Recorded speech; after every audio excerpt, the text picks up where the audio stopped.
91% of perpetrators are known to their victim.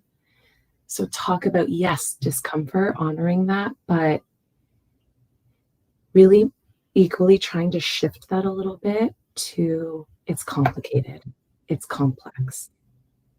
But I think sort of what I sort of initially said on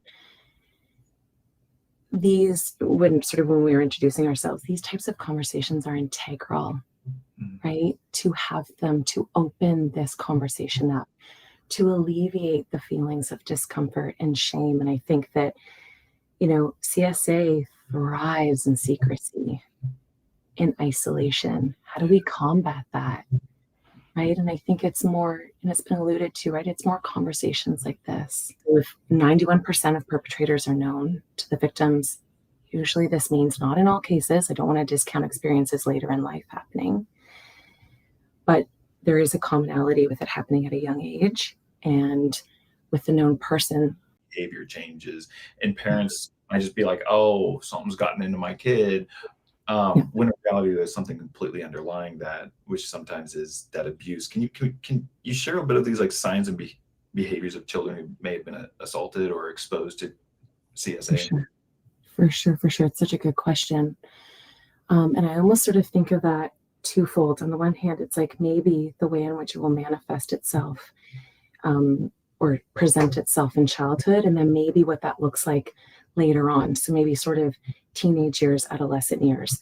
And that's not to create a distinction between, right? So there can be pieces that might be found in both. But I think in younger ages, it could be things like night terrors, nightmares, bedwetting, thumb sucking, or the needing of comforts. Like I'm thinking about blankies, like stuffies, like really like close. Real worries about like fear-based worries around people hiding, right? Closets under the bed, not really being able to feel safe. There could be more clingy-based behaviors, these types of things. And then, sort of shifting into these older years,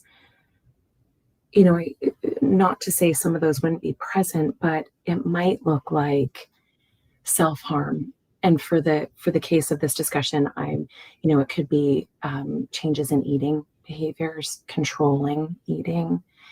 It could be self-harm. It could be things like picking or those types of behaviors, like harm to self, suicide attempts.